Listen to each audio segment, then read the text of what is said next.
Todos os dias nós somos bombardeados com notícias sobre violência. Assaltos, roubos, assassinatos e outras violações estão o tempo inteiro na televisão, no jornal, na internet e nas mídias sociais. As alas mais conservadoras do país adoram dizer que, para a violência parar de crescer, nós precisamos de mais armas, mais prisões e de uma polícia ainda mais assassina. Já a esquerda diz que nenhuma dessas propostas vai resolver nosso problema e, na verdade, pode até piorar a situação. Mas por que a esquerda diz que as propostas conservadoras não deu certo e qual a proposta da esquerda para melhorar a segurança pública no Brasil? Vem comigo depois da vinheta que a gente explica.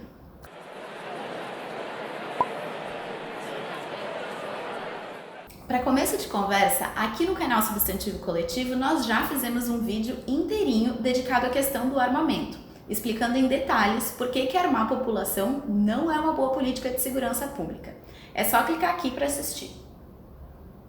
No vídeo de hoje, então, nós vamos focar em outros dois argumentos usados pela direita.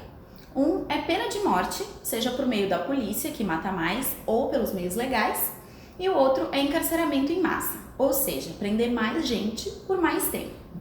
Quando se fala em pena de morte, geralmente a discussão gira em torno de um argumento moral.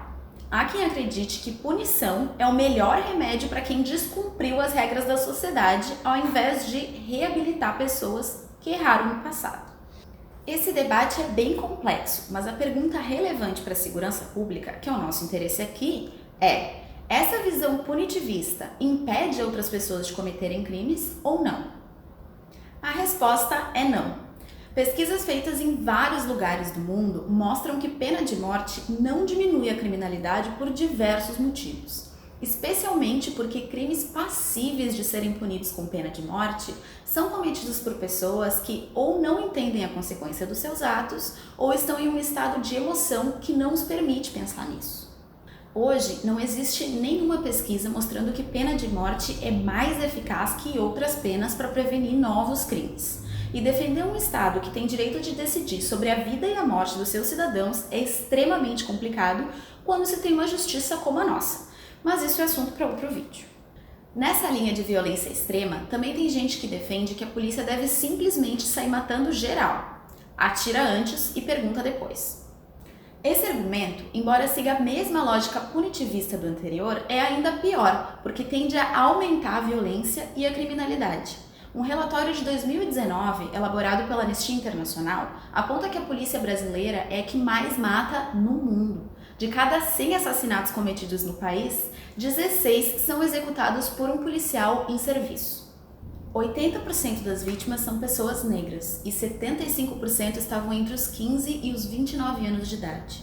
Temos muitos casos de gente inocente morrendo, como a família alvejada com 80 tiros enquanto andava de carro pela cidade, crianças com uniformes escolares vítimas de balas policiais e crianças que estavam simplesmente dentro de casa. Quase nenhum caso é investigado, praticamente nenhum policial é punido. E essa matança toda, além de ser violência por definição, aumenta a desconfiança por parte da sociedade, que já não sabe se deve temer a polícia ou o bandido. Agora, durante a época da pandemia, o cara no posto mais alto do estado fala para as pessoas saírem nas ruas e as facções defendem a quarentena. Confuso, né? Além de ser a polícia que mais mata, nossos policiais também são os que mais morrem.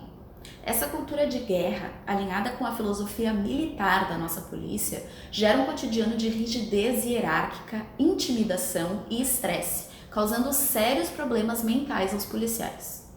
Segundo o livro Por que Policiais se Matam, coordenado pela pós-doutora em Sociologia Deise Miranda, um policial do Rio de Janeiro tem 4 vezes mais probabilidade de cometer suicídio que a população civil. E 3 PMs são diagnosticados com transtornos mentais por dia só no estado do Rio de Janeiro. E esse número é altamente subnotificado, devido ao estigma relacionado à saúde mental na corporação. Uma polícia boa é uma polícia que resolve conflitos, e apenas 5% das ocorrências são resolvidas no Brasil. Devido a essa falta de eficiência, um estudo do IPEA, feito em 2003, mostrou que o aumento do orçamento da polícia não tem efeito na diminuição da criminalidade no país. Então aqui vai a primeira proposta da esquerda para a segurança pública. É preciso uma reestruturação de toda a lógica do sistema. E é por isso que a gente defende a desmilitarização da polícia. Isso não quer dizer acabar com a polícia, mas simplesmente torná-la civil, a exemplo de vários países do mundo. A doutrina militar foi criada para a defesa de território, governo e governantes. Na lógica militar, o adversário é sempre um inimigo a ser abatido, e é justamente o contrário do policiamento comunitário. Uma pesquisa do Fórum Brasileiro de Segurança Pública, divulgada em julho de 2014, que entrevistou mais de 21 mil policiais em todo o Brasil, mostrou que mais de 76% defendem a desmilitarização da polícia. Existem vários motivos para isso, incluindo o fato de a polícia militar não poder investigar crimes, o que gera conflitos com a polícia civil, além de permitir maior autonomia dos estados para gerir seu policiamento, adequando salários e condições de trabalho que foquem na resolução de conflitos e na saúde mental dos profissionais.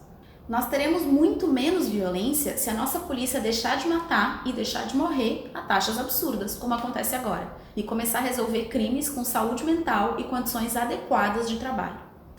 Então resolver crimes e fazer justiça significa prender todo mundo, certo? Errado. A parcela menos assassina dos conservadores acredita que prender muita gente e por mais tempo é o caminho para reduzirmos a violência urbana, mas vários dados mostram que isso também não dá muito certo. O sistema carcerário brasileiro já está superlotado. Segundo os dados de 2019, divulgados pelo Ministério Público, o país conta com 729.949 presos, mas só existem 437.912 vagas em presídios, o que significa uma taxa de ocupação de 166%. Se formos construir novas cadeias, esse custo aumentará ainda mais, e muitos trabalhos mostram que, se esse valor fosse reinvestido em políticas sociais como cultura, esporte, lazer, educação e políticas para redução do desemprego, o retorno social, em termos de melhora na segurança pública, seria muito mais eficiente. Outro argumento utilizado pela direita é que prisões precisam mesmo ser ambientes terríveis, para que as pessoas tenham medo de ir para lá. Mas os dados mostram que isso também não é verdade. Em 2015, o IPEA publicou um estudo mostrando que a reincidência criminal no Brasil é de 24,4%, ou seja, 1 a cada 4 ex-presos vem a ser condenado por outro crime novamente dentro do prazo de 5 anos. Além disso, muitos dados internacionais, em especial nos países nórdicos, mostram que ambientes de acolhimento e ressocialização são bastante melhores que ambientes de repressão e punição para reduzir a reincidência criminal. Um dos exemplos disso aqui no Brasil é o conhecido caso da Dona Maria, que iniciou um patronato para presos do regime aberto e semiaberto em Porto Alegre em 1947. Ela recebia sozinha os apenados em um casarão sem grades nem muros, e lá oferecia moradia digna, educação e emprego para todos. Nós perdemos a Dona Maria em 2014, quando ela tinha 102 anos, mas seu patronato segue em atividade e recebeu quase 10 mil presos nos seus mais de 70 anos de história, registrando apenas 6 casos de reincidência criminal, uma incrível taxa de 0,06%.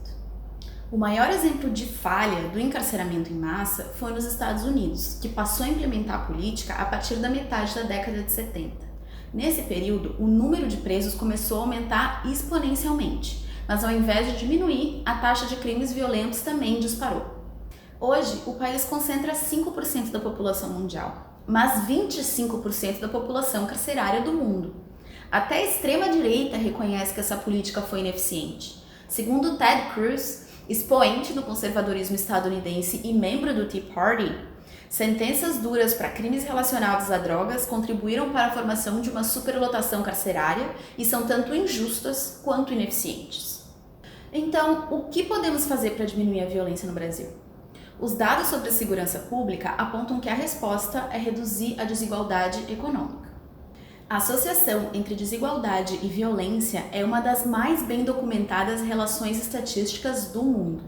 Segundo Martin Daly, autor do Killing the Competition, Economic Inequality and Homicide, o livro ainda não tem tradução para português, mas seria algo como Matando a Competição, Desigualdade Econômica e Homicídio.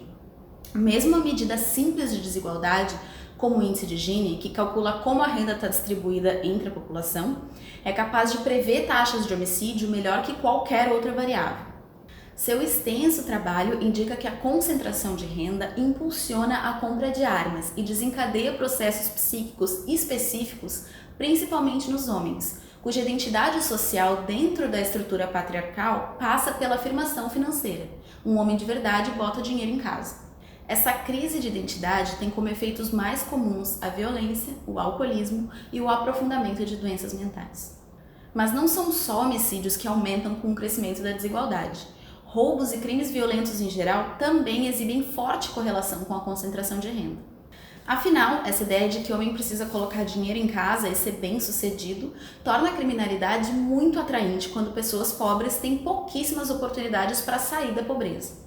Segundo um estudo do Banco Mundial, a desigualdade medida pelo índice de Gini explica metade da variância nas taxas de roubo e homicídio entre países. Já variáveis como média de renda da nação, níveis educacionais da população e grau de urbanização não estão relacionadas de forma significativa nem com roubo nem com homicídio. Ainda, o estudo mostra uma relação causal da desigualdade para a violência e não o contrário. É no mínimo irônico assistir a direita, que atualmente governa o país, bater tanto na tecla da redução da violência, quando na verdade todas as políticas que o governo federal vem adotando são justamente contrárias à melhora da segurança pública, já que pela primeira vez desde o fim da ditadura, a desigualdade brasileira cresceu por 4 anos consecutivos. Eu sei, dá trabalho pensar em soluções complexas para problemas complexos. Seria muito mais fácil dizer coisas como vamos prender e matar geral até extinguir o crime. Só que se a gente quer resolver o problema de segurança pública, a gente precisa estudar os dados brasileiros, olhar exemplos internacionais e fazer uma política séria, ao invés de aniquilar a ciência e sair fazendo arminha com a mão. Um problema sério se combate com seriedade, não com discurso vazio e apelativo. Bom, por hoje é isso, galera. Se curtiram o vídeo, deixem aí um joinha pra nós. Se inscrevam no canal aqui no YouTube. Também vão lá no Instagram, a gente tá com o canal Coisa Mais Linda lá. E tragam dúvidas e sugestões pra gente. Cuidem-se muito e um abraço virtual com bastante máscara, álcool gel. Tchau!